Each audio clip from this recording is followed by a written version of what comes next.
시청자 여러분 안녕하십니까. 오늘은 6번째로 이슈 초도세계 무당 조성월 선생님을 초대했습니다. 나오셔서 고맙습니다. 네, 안녕하셨어요. 내일 모레가 설입니다. 네. 감회가 새로우시겠어요? 네, 감회가 많이 새롭습니다. 특히 이제 우리나라 같은 경우는 이제 설을 두고 여러 가지 이제 새해를 기원하고 희망하는 행사들이 많지 않습니까? 네. 이제 전통적인 행사들도 많고. 지난 일주일 동안은 되게 잘 지내셨습니까? 네, 그냥 그렇죠. 예, 요새는 뭐 대선 그 전국에 뭐 뉴스도 다 그것으로 도배고 모든 게 이제 그렇기 때문에 아무래도 이제 국가의 대통령이 누가 될 건지 이제 그 부분에 대한 이제 국민들 관심이 이제 계속 높아지고 있는 거죠. 이제. 원래 요맘때면은 신년 운세 본다 뭐 한다 해서 무당들이 어떻게 보면은 그 대목이라 하는 성수기인데 코로나 여파도 그렇고 뭐 시국도 어수선하고 대선의 어떤 이런 것들 상황들까지 겹쳐서 아주 뭐 일도 없고 힘이 드네요. 아, 그래요? 네. 거기도 그럼 코로나 여파가 있는가요? 아, 네. 코로나 탑니다. 아, 그렇지. 아무래도 사람들이 대면 접촉해야 되는 부분들이 있으니까. 그리고 뭐 운세나 어떤 예정된 것보다는 돌발 변수가 많은 지금 그러한 상황들에 다들 살고 있지 않습니까? 예측할 수 없는 거죠. 신들도 헷갈리실 것 같아요. 그런가요? 네.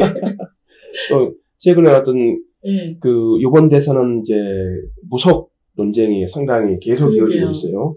지난 일주일 동안도 좀 서로 여야 간에 공방이 좀 치열했죠.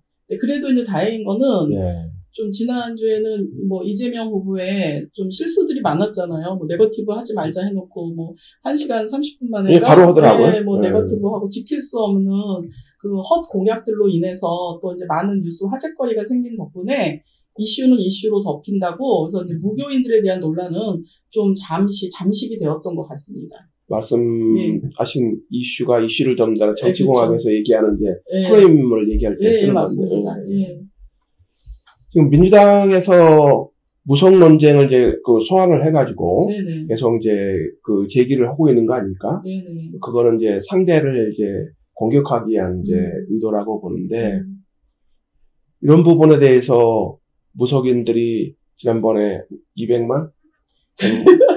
200만이라고 언론 보도도 있더라고요. 저는 이제 100만이라고. 근데 사실 저희가 정확한 집계를 한 통계치가 나온 건 아니고 어림잡아 약 그렇다. 대략 100만에서 200만. 예, 그래서 저도 그걸 부풀렸는데 어제 뉴스 이제 제가 그 신문 보도 자료를 하나 봤어요. 거기는 더 뻥튀기가 뭐 헤럴드 경제인가? 방송도 나왔더라고요. 네, 200만이라고 되어 있는데 뭐 데이터가 있으니까 그렇게 했겠죠. 정말 바램입니다. 희망사항입니다. 업종에 계신 분들이 많다는 거는 힘이 되지 않는가요? 네. 그런데 사실 200만 표가 뭉치면 엄청난 건데. 엄청나죠. 그러면 지금 거기에 또 이제 제 혼자 무당이면 저만 해도 가족들 표가 또 있잖아요. 그렇죠. 가족들 표 플러스 그리고 또 신도들 어떤 표가 있는데 저희는 종교의 특성상 그 신도들이 또 이런 다른 종교하고는 달리 맹목적으로 맹신을 하는 좀 그런 특성이 있거든요. 그렇다라고 한다면은 그 숫자는 더 엄청나게 기하학적으로 부풀려질 수도 있는 숫자라고 볼 수 있겠죠. 뭐 사회과학적으로 통계를 내거나 직업적 분포를 통계를 낸 게 아니기 때문에 그 협회나 이런 쪽 나름대로 자기도 추산했을 때 그 정도 되지 않겠느냐. 그래서 이번에 저도 무당이 우리나라 200만이나 되는가 상당히 놀랐습니다. 그럼에도 불구하고 계속 정치권에서 민주당을 중심으로 해서 무속 논쟁을 계속 제기하고 있지 않습니까? 이 부분에 대해서 몇 차례 말씀하셨습니다만 어쨌든 이 나름대로의 선택된 직업에 대한 이제 그 훼손이잖아요. 그러면 보통 다른 부분은 다 이게 대응을 하지 않습니까? 근데 여기는 최근에 이런 상황에 대해서 어떤 움직임이 좀 있는가요? 며칠 전에 또 제가 동시에 뭐 무교인들 뿔난 무교인 200만 뭐 여의도 집결한다 그런 뉴스를 보았고 반면에 그리스도교인이라고 해서 크리스찬이라 안 하고 그리스도 교인 800명이 서명을 해서 여의도 앞에서 이 무당들로 인해서 무교 정치를 할 것인가에 대해서 또 집회를 하는 뉴스가 났더라고요. 기독교인 쪽이겠죠. 네네. 그래서 이제 그거를 보면서 참 이렇게 마음이 여러 가지로 제가 복잡했습니다. 사실 저희 무교에는 크고 작은 많은 그 단체들이 있습니다. 하지만 우리 무당들의 단체 전신이라고 할 수 있는 1970년도 행정안전부에 등록이 된 그 경신연합회가 있습니다. 경신연합회가 있었고 최남욱 일대 회장님이 이제 이사장님으로서 잘 그 조직과 협회를 네. 운영을 해 오셨는데,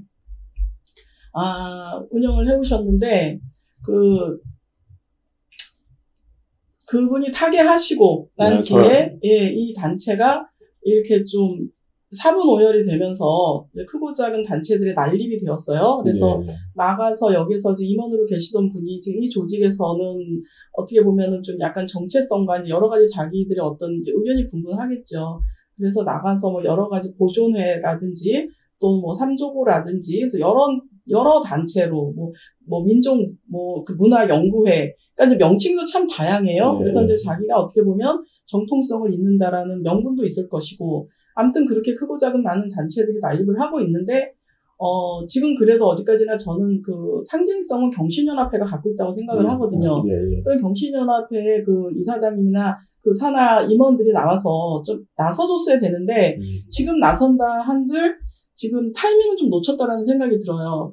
그리고 뉴스 이제 그 보도 자료 200만이라고 했는데 그냥 실질적으로 모일 수 있는 숫자가 200명만 되어도 얼마나 좋을까. 저는 이제 그런 생각을 하고, 이제 그 단체에서 저도 임원직을 맡고 있었는데, 제 눈에 보이게도 잘못된 것들이 많이 보였어요. 그래서 그런 부분에 대해서 바른 말을 하다가 제명을 당했죠.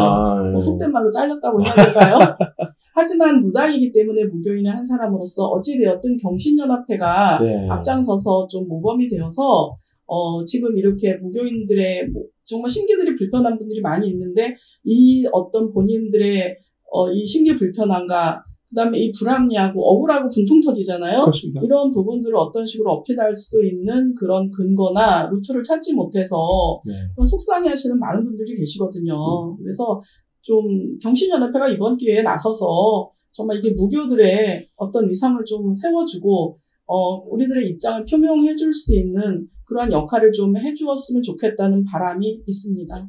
조 선생님 같은 혼자지만 이 무당이라는 폄훼하는 부분에 대해서 이렇게 적극적으로 문제 제기를 하고 그 무당들이 나서서 자기의 권리를 확보해야 된다 이렇게 주장하는 사람들이 그렇게 많지가 않은 거죠. 이제.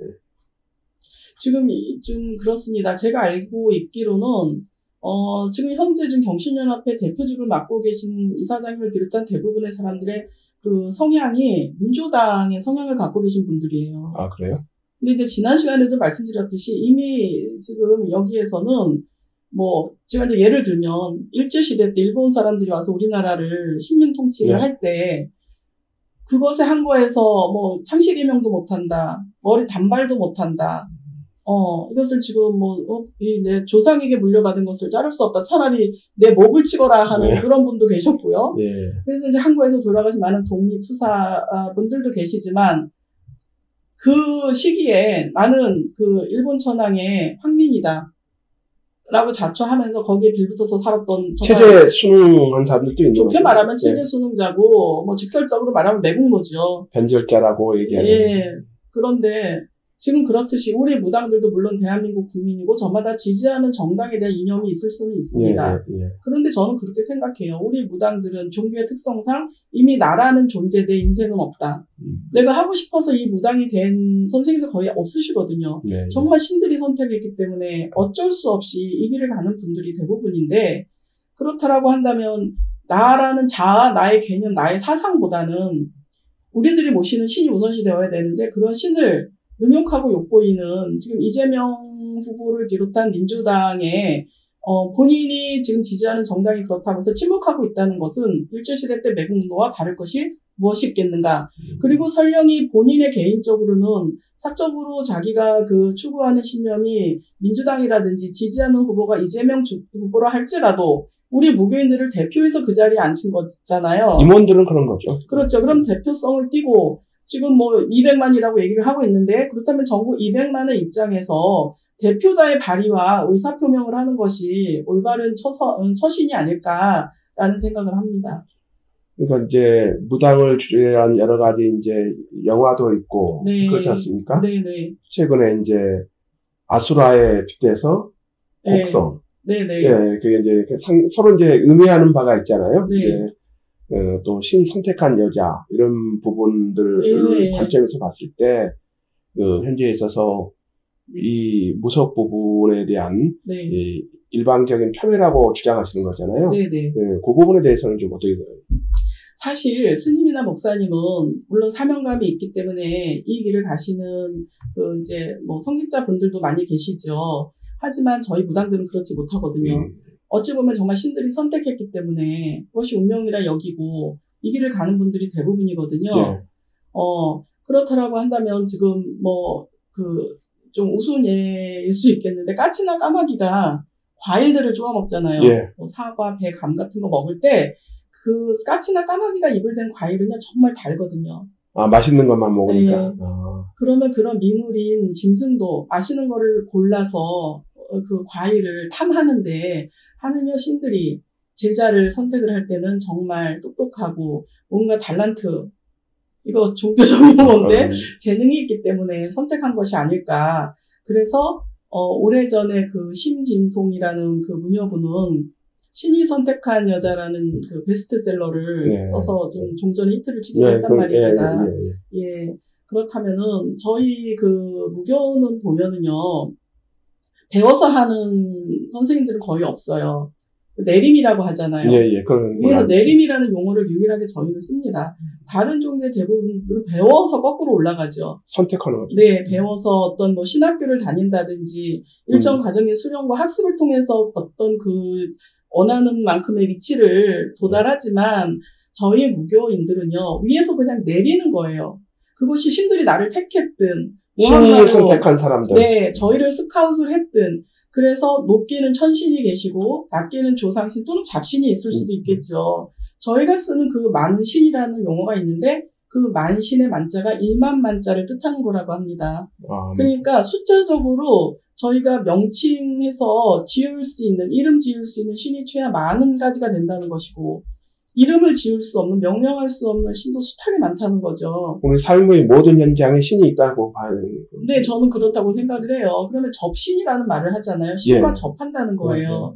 그러면 그런 신들의 능력으로 뭐 그 어떤 신들의 그 접신이 되었을 때 보일 수 있는 능력은 뭐 천차만별이겠지만 요새는 좀 이렇게 무당들이 돈벌이 하는 게 쉬워 보인다고 생각이 들어서 우리는 우리의 인생을 송두리째 신에게 저당 잡혀서 가는 이 길인데 이것도 부러운지 이것도 직업의 일환이라고 생각을 하는지 이 업을 배워서 흉내를 내는 가짜 무당들도 사실 많이 있습니다. 그리고 바르게 가지 않는 그러한 무당들 때문에 밝게 바르게 올바르게 이 길을 가는 무당들도 도매급으로 욕을 먹는 경우도 사실 많이 있는 것 같습니다. 어느 종교나 이제 뭐 이제 그런 이제 이질적인 그런 사람들 존재하죠. 그건 이제 기독교에서는 이단이라고 통칭되기도 하고. 네.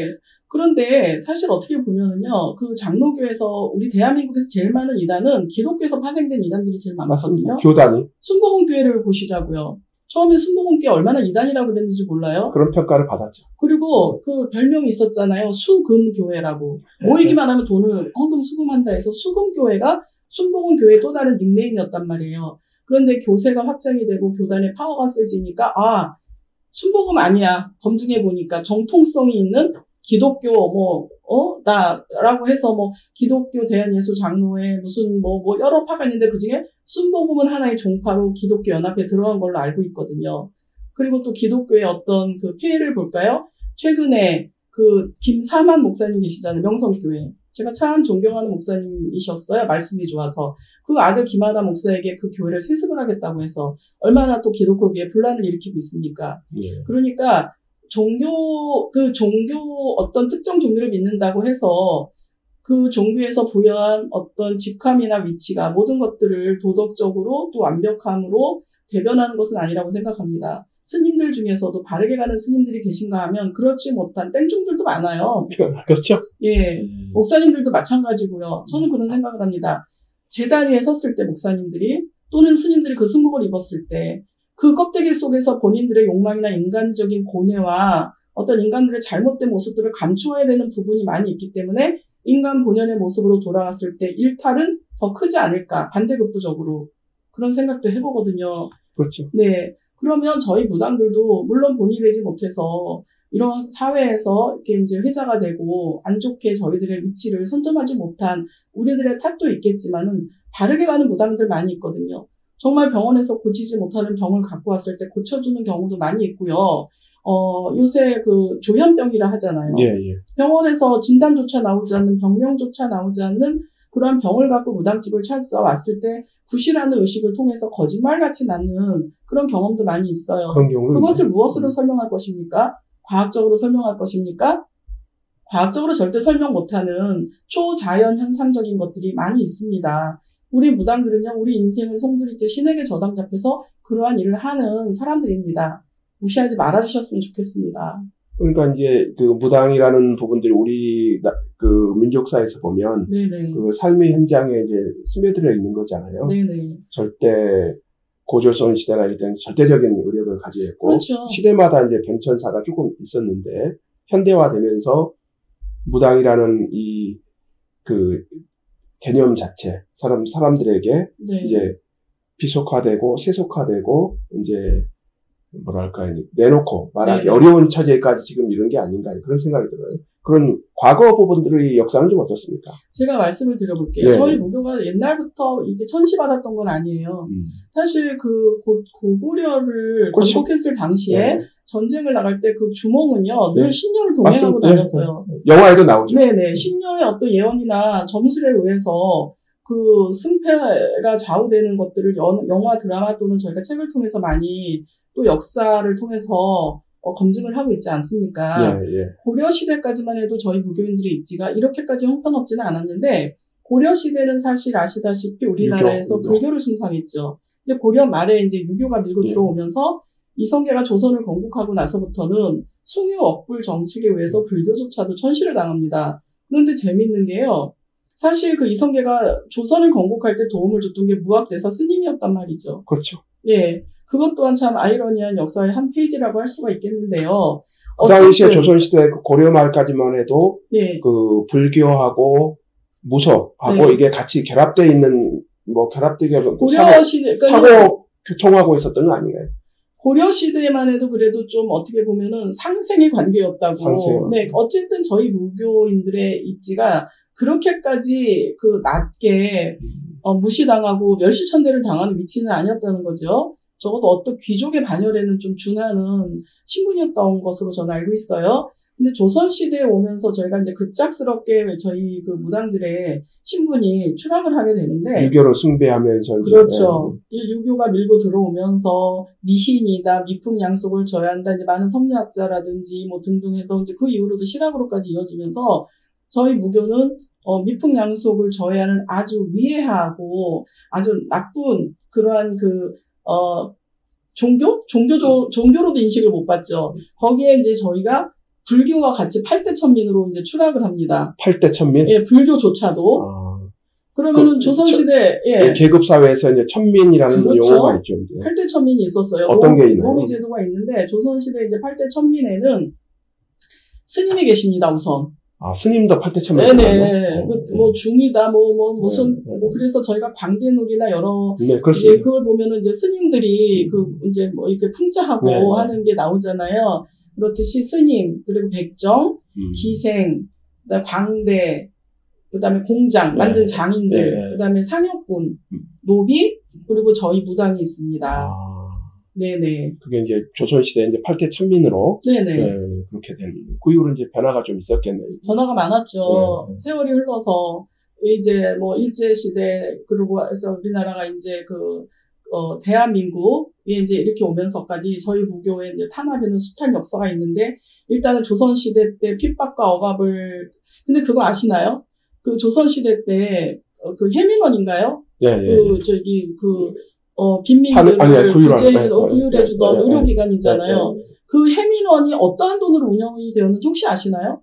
나라에서 되는 거 아닌가요? 노. 그래요? 무당들이 낸 무당 세금으로 운영을 했고. 아, 그래요? 예, 돈도 냈고, 심지어 우리 무당들이 의녀로, 왜 대장금 할 때 보면은, 이렇게 뭐 쓰고서 의녀들이 나오지 않습니까? 그 역할을 우리 무당들이 했다는 거예요. 그래요? 네. 고증이 된 건가요? 네, 제가 책에서 읽었어요. 그 역사학자들이 써놓은 책에서 제가 본 건데, 저희 무당들이 그렇게 사회적으로 헌신을 하고 훌륭한 일을 했단 말입니다. 새로운 사실을 네. 역사에 좀 유천해서. 네, 그래서 그 말씀을 꼭 드리고 이제 넘어가고 싶고요. 네. 그래서 어쨌든 이제 시간이 흘러서 지금 대한민국에 이르기까지, 자, 일제시대에는 일본 사람들이 우리 그 무교를 탄압을 하죠. 네. 왜? 다른 종교보다도 보니까 이 무교는 영적인 종교이기 때문에 이거 위험한 거예요. 조선시대만 해도 가난한 사람들이 의원을 찾아갈 수가 없잖아요. 그렇죠. 무슨 일만 있으면 단골레 무당한테 쪼르르 가는 거예요. 그 부적 하나 탁 해줘갖고, 그거를 재태워서 먹으면 낫는다는 둥, 나름대로 참, 그 비과학적이고. 현재처럼 과학적인 치료나 아주 이런 게 없으니까. 네, 비과학적인 어떤 처방이지만 그 처방을 내려주면, 거짓말같이 낫는 거예요. 소금을 뿌린다든지. 마음의 의뢰를 받는다. 네. 그리고 또 본인이 일어날 일에 대해서 또 상담도 해줘요. 또 무슨 일이 있으면 거기서 지혜를 빌려서 송사에도 관여를 해줘요. 그러면 우리 무당들의 역할은 의사와 변호사와 모든 역할을 상담사와 정신과 의사 역할을 해줬다라는 생각이 들거든요. 무당의 새로운 역사를 듣는 것 같습니다. 네. 그랬는데 일본 사람들이 오니까 걔네가 우리 무교와 비슷한 게 신사참배잖아요. 그렇습니다. 근데 신사참배를 갖고 왔는데 보니까 이게 우리들의 무당이 그 반만년 당군왕건 때부터 내려온 이 홍과 얼과 비록 문서화되어 있지 않고 체계화되어 있지는 않지만 구전으로 학습해서 이렇게 내려온 것 뿐인데, 세습이 되어서 내려온 것 뿐인데, 위험한 거야. 대한민국의 이 조선의 무당들, 위험한 거야. 그래서 말살을 하기 시작합니다. 우리 무당들을. 그런 보이지 않는 정치적 배경이 있다? 네. 그리고 우리나라의 정기와 어를 끊어놓기 위해서 유명한 산에 가서 그 산맥에 달수의 말뚝을 박기 시작합니다. 그거는 증명되는 부분도 있죠. 그래서 일제시대부터 이제 그 풍수 지리학적으로. 그래서 탄압이 시작이 된 우리 무교 박해가, 무당 박해가 해방이 되고, 이제 대한민국이 건국이 되었어요. 자, 잘 나오다가 우리나라가 정말 빈민, 국이었잖아요. 후진국 중에 후진국. 그 와중에 김일성이가 쳐들어 내려와서 1950년도 6.25 전쟁이 터집니다. 근데 이제 흥선대원군 때부터 쇄국 정책이라고 해서 우리나라 서양 기독교인들이 오면은 그 핍박이 말도 못했어요. 지금 우리들이 무당이 받는 핍박은 그거는 정말 견줄 바도 아니에요. 그래요? 그럼요. 주기철 목사님 같은 경우는 쇠로 달궈진 그렇죠. 모디를 걸어간다는 등 숯고리를 걸어가고 얼마나 손톱이 뽑히는 등 아니 다른 종교를 갖고 있는다 해서 그게 그렇게 고문을 받고 핍박을 받을 일입니까? 어쨌든 조선시대에 당했던 기독교인들의 핍박에 비하면 저희 무당이 지금 이 사회에서 받는 이 멸시는 견딜 바가 아니지만 어쨌든 그렇게 저희도 일제 말기에 일제시대에 일본 사람들한테 핍박을 받던 것이 그 당시에는 힘을 못 썼던 기독교가 6.25 전쟁이 끝나고 전쟁 후에 폐허가 된 대한민국에 미국 선교사들의 원조가 시작이 됐죠. 그래서 파란 눈의 선교사들이 빵과 구운 물품에 슬쩍 성경책을 갖고 와서 복음을 전합니다. 그래서 빵 한 조각 먹고 함께 해결하기 위해서. 그때 무당들도 그거 빵 들고 하는 그런 여력이 안 됐어요. 그렇죠. 우리는 먹고 살기 우리도 힘이 드니까. 그렇죠. 어쨌든 부자 나라 미국의 파란 눈 선교사들에게 저희는 세뇌되고 그들의 호의와 친절에 동화가 되어서 그때부터 불같이 기독교가 대한민국에서 부흥을 하게 됩니다. 그리고 정확하게 이것이 밝혀진 건 아니지만 아마 정치를 할 때, 원조를 할 때 미국에서 옵션으로 걸지 않았을까. 박정희 대통령한테. 그래서 박정희 대통령이 기독교를 좀 배려하고. 기독교를 여기에서 좀 너네가 이거를 전도하고 또 이렇게 교회가 성장할 수 있는 어떤 여건을 마련해주면 어떻겠냐라는 정치적 옵션이 저는 있었을 것 같아요. 그래서 우리 박정희 대통령이 70년대 새마을 운동을 하잖아요. 새마을 운동을 하면서 어떻게 하냐. 전국에 있는 선악나무를 베어버리고 선악 당집을 없애고 이 무당들이 구슬하면은 이거 미풍양속을 이거를 훼손하는 이거는 미신적 행위다 해서 무당들을 잡아가고 엄청난 무당 종교 박해 핍박이 시작이 됩니다. 우리나라의 근대화의 또 다른 제2의 보이지 않는 탄압이 있어서 그렇게 해석할 수가 있습니다. 그래서 아무튼 그런 어떤 저희 나라의 역사 속 배경을 보면 저희 무당들은 그런 역사의 소용돌이 치는 어떤 환란 속에서 평탄할 수 없는 정말 힘이 없어서 무방비 상태로 핍박당하고 이리 깨지고 저리 깨질 수밖에 없었던 정말 불쌍하고 그런 어떤 큰일을 했음에도 불구하고 그러한 위치에 종교였었다라는 말씀을 드립니다. 그런데 이제 그때 저희가 8대 천민이 있었잖아요. 자, 시간이 지나면서 백정 보시자고요. 옛날에 백정은 조선시대뿐이 아니라 그 옛날부터 사람 거의 개돼지하고 동격으로 취급을 했잖아요. 응? 사람들이 사는 필요한 직업임에도 불구하고. 그럼에도 불구하고 들어오지도 못했었잖아요. 마을에서 출발 떨어지는데 따로 움막 짓고 살았단 말이에요. 그랬던 백정이 지금은 축산업의 그 사장님으로 얼마나 돈을 잘 벌고 대접을 받습니까? 그렇죠? 그리고 저희가 얘기하는 기생. 사실 기생이라고 얘기하는데요. 저는 기생 존경해요. 그 중에 이제 황진이 그 언니를 저는 제일 존경하는데, 기생이 되려면 첫째 미모가 빼어나야 되죠. 화술이 좋아야 돼요. 왜냐면 기생집에 와서 술 드시고 노시는 분들 다 귀족 출신의 양반님들이에요. 화술이 이게 무식해서 이 대화를 맞출 수가 없으면은 그 방에 앉아서 그렇죠. 응대를 할 수가 없습니다. 그리고 그 양반님들 그 밀실 정치할 때 어디서 했어요? 기생집에서 했거든요. 그러면은 옆에서 술 따라주고 시중 들면서 다 들은 걸로 정보죠. 정보원, 뭐 마타리가 따로 있으니까. 그래서 저는 조선시대 우리 기생들이 아마 마타리 역할도 하지 않았을까. 그리고 시서화, 춤, 악기, 소리. 이거는요, 팔방미인 정도로 해결이 되는 문제가 아니에요. 그 와중에 어떻게 해요? 우리 황진이나 에란이 같은 그런 유명한 기생들은 잘나신 귀족 양반님들을 쥐라펴라 놀이개처럼 갖고 놀았죠. 네. 그래서 저는 그때 그 기생들의 지금 후예가 지금 그 엔터테인먼트들 있잖아. 종합예술인들. 우리 어떻게 보면 BTS? 그들도 DNA가 아마 속에 그 어떤 후예가 아닐까라는 생각이 들어요. 그렇죠. 예민학을 같이 하는 걸로 광대가 있을 수 있겠죠. 그렇죠. 네, 그래서 광대와 기생은 네, 지금의 연예인일 것이다. 그렇죠. 그럼 이제 세 가지가 해결이 됐나요? 그러면 이제 뭐 공장, 장인들. 네. 지금 명인, 뭐 장인 해갖고 명장, 요만한 기술만 있어도 얼마나 무형문화재로 대접을 받고 지금 사회적으로 얼마나 지금 그 인정을 받고 있습니까? 그래서 그 당시 그렇게 천시를 당했던 그 장인들도 자기네들의 자리를 찾았어요. 자, 그리고 상여군이 있죠. 지금으로 말하면 장례지도사예요. 그렇죠. 대학에 이제 장례지도사 과가 합법적으로 설치되어 있죠. 그 국가 자격증입니다. 예, 자격증도 있고. 그리고 선생님 소리 듣고 돈도 잘 벌어요. 교수 소리도 듣고. 네.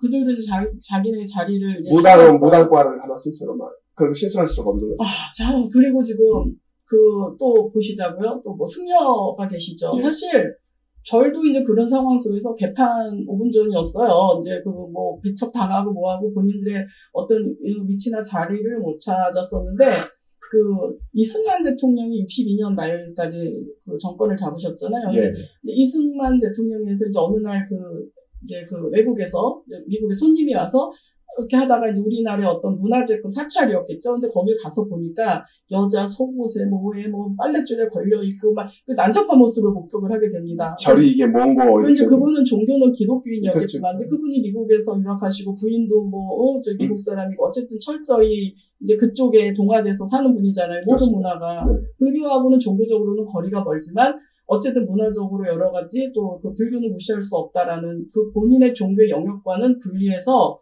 이거는 아니다. 그래서 이제 좀 이 절에서 어떻게 보면은 좀 문란하게, 만연이 되어 있는 그런 것들을 좀 바로 잡아라. 그래서 제가 알기로는 성철 스님께서 8분인가? 모여서 그 각 절에 다 차지하고 있는 대처스님을 정통운동을 하는 거네. 네, 몰아내고 비구와 비구니 스님으로 종교계 개혁을 하면서 세워진 게 지금 조계종의 전신이에요. 불교 개혁이라고 볼 수 있어요. 네네, 알고 있습니다. 근데 그게 가능했었던 것은 절은 그래도 문화재급으로 사찰이 그런데 신라 시대부터 그러니까 관리를 잘한 거예요. 스님들이. 정말 우리 무당 선생님들 뭐 하셨는지 모르겠습니다. 그러니까 최근에 이제 그 불교계를 폐마한다 그래가지고 밀당사 앞에서 지금 이제 정청래경인가요? 네. 그 탈당시키라고 계속 압박을 하고 있지 않습니까? 이제 집회도 오고. 그래서 이제 불교에는 경전, 문화, 이제 그런 것들이 잘 체계적으로 교육. 그렇죠. 이게 계속해서 이루어졌기 때문에 그래도 성철 스님이 봉기하셨을 때 그 종교 개혁이 가능하지 않았을까라는 생각이 들거든요. 그러면 그 8대 천민이 이러고 저러고 다 어떻게 보면은 자기네들의 위치를 찾았는데 현대가 됐는데 유일하게 자리를 못 찾은 게 저희 무당들이에요. 그럼 역사가 너무 슬퍼요. 그런데 재밌는 게 뭔지 아세요? 뭐 대표님? 부처님 석가모니가 어디 분이시죠? 인도 아니에요? 인도시죠. 그렇죠. 그럼 인도의 불교가 이렇게 융성하게 찬란하게 꽃을 피웠을까요? 아니에요. 인도는요, 80%가 그 힌두교인이에요. 그리고 힌두교가 뭐냐면은요, 그 시바 여신을 모시고 거기 어떻게 우리나라의 그 토테미즘 무교란 말이에요. 그리고 이슬람이 16%예요. 인도에. 그렇더라고요. 정작 석가모니의 종주국에서는 이 불교가 꽃을 못 피웠단 말이에요. 그러면 우리나라에 지금 뭐 거의 이 대한민국을 장악하고 쥐락펴락 하는 기독교, 크리스찬, 크리스토, 예수님이기 때문에 크라이스트, 이스라엘에서 온 거잖아요. 그렇죠. 외래 종교죠. 이스라엘에서 그 나사렛에서 태어나셨어요, 예수님이. 근데 이스라엘 사람들이 어떻게 해요? 나사렛이 좀 빈민가인가 봅니다. 나사렛 같은 이런 빈민가 이런 데서는 좋고 선한 것이 날 수 없다라고 해요. 그러니까 우리의 메시아는 이런 천한 동네, 그것도 목수의 아들로 마구간에서 태어날 수가 없다. 그때 그렇게 생각했던 그들의 믿음은 지금까지도 예수님을 인정하지 않고 그들의 메시아를 기다리고 있기 때문에 정작 예수님의 고향인 이스라엘에서도 그들은 기독교인이 아니고 유대인, 유다교잖아요. 전혀 다른 종교를 갖고 있거든요. 근데 각 본인들의 나라에서는 인정받지 못하고 배척당한 종교가 대한민국에 와서는 불교도 꽃을 피웠고 기독교도 꽃을 피웠어요. 그러면 우리나라 무교도 외국으로 진출을 해서 외국에 갔으면 좀 대접을 받을 수 있지 않았을까. 역으로. 그래서 우리 이 무교를 좀 수출하는 좀 방안 모색을 해봐야 되지 않을까라는 생각도 해봤습니다. 조 선생님, 무당의 역사, 우리나라 종교의 역사와 관련해서 네. 어쨌든 우리나라에서 아직까지도 무당에 대한 대우, 인식 이런 네. 부분들이 이제 뒤처지고 있다는 부분에 안타까움을 좀 표명하시는 것 같아요. 공감이 가는 내용 같습니다. 언론을 보니까 아까도 말씀드렸듯이 여의도에서 200만 무당들이 더 이상 못 참겠다, 몰랐다, 모이겠다 이런 얘기가 있어요. 그 현실성이 있다고 보시는가요? 아니면 그 방법에 대해, 그 방향에 대해서는 좀 어떻게 생각하세요? 정말 통곡을 하고 싶은데요. 그런 말 있잖아요. 내가 마음은 김한선인데 몸은 이미자고, 내가 마음은 박남정인데, 몸은 김정구, 나 그런 우스갯소리 있었잖아요. 그것처럼, 마음으로는 200만 뿐이겠습니까? 2천만, 정말 더 수많은 어떤 그런 인원이 동참을 해서 정말 억울하다. 우리 억울하다. 제가 말씀을 드릴게요. 저희 무당들은요, 저부터도 그렇지만, 이 길을 가고 싶어서 가시는 그 선생님들은 얼마 안 되실 거예요. 진실한 부분들은 이제 선택받은 사람들이라고 말씀을 제가 봐도 그 말은 맞는 것 같고. 저희 무당들은요, 정말 대부분이 가슴속에 작은 무덤을 하나씩 갖고 살아갑니다. 저희들이 이 길을 가지 않기 위해서 발버둥 치다가 어떤 사람은 재산을 다 완전히 신들이 뺏어가죠. 네. 어떤 사람은 인달이라고 해서 그걸 이제 순응하지 않죠. 네, 가족이 죽습니다. 어떤 경우는 무병이라고 들어보셨죠. 신병이라고도 해요. 병원에 가는데 아무 병명이 없습니다. 근데 나는 아픈 거예요.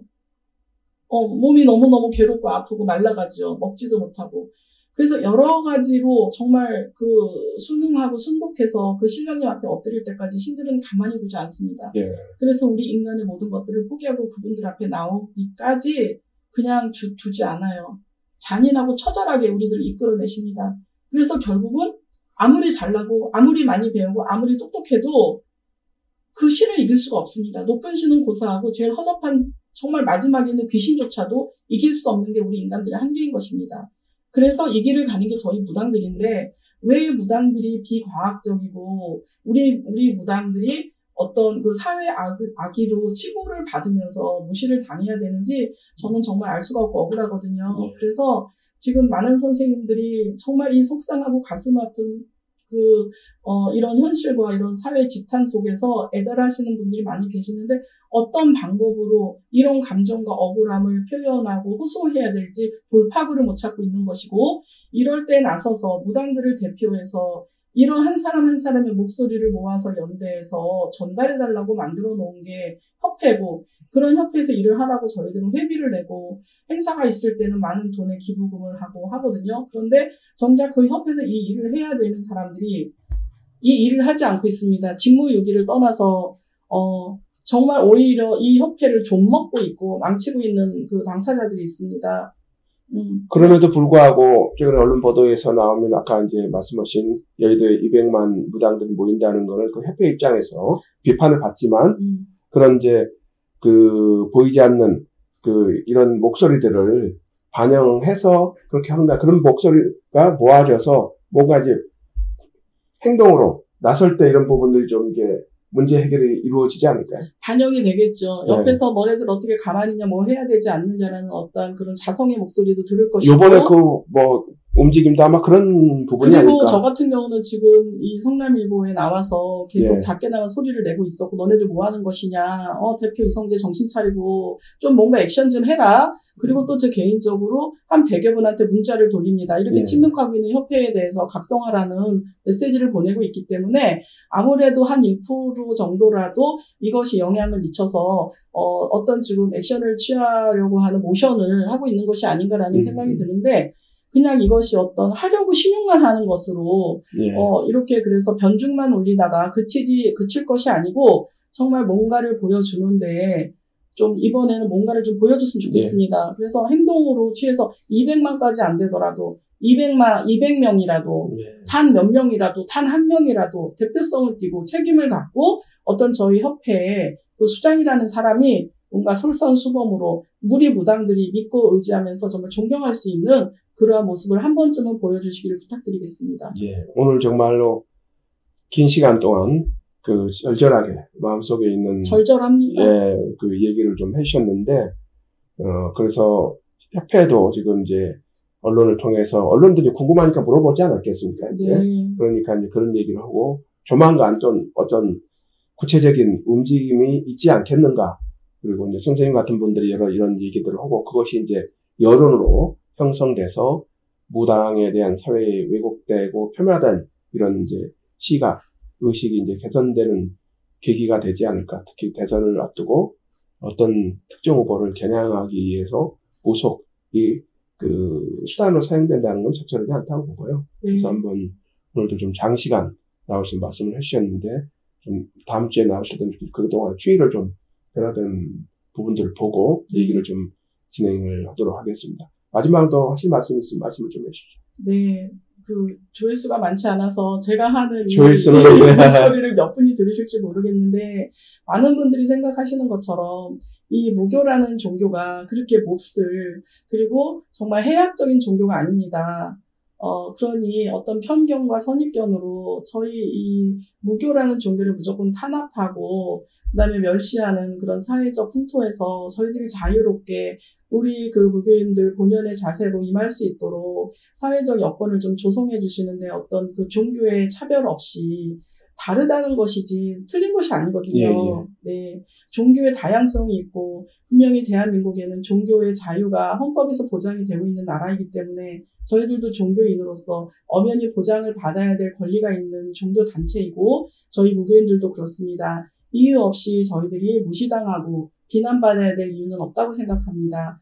그러니 정말 대한민국 많은 국민들 어떤 종교적 편향성을 갖지 마시고 저희 무교인들에 대해서 좀 예의를 갖춰주시기를 정말 부탁드리겠습니다. 예, 오늘도 장시간에 걸쳐서 무당의 그 선택받은 사람들의 명예를 회복하기 위해서 정말 어려운 말씀을 해주시고 계시는 조성월 선생님 감사드리고요. 네.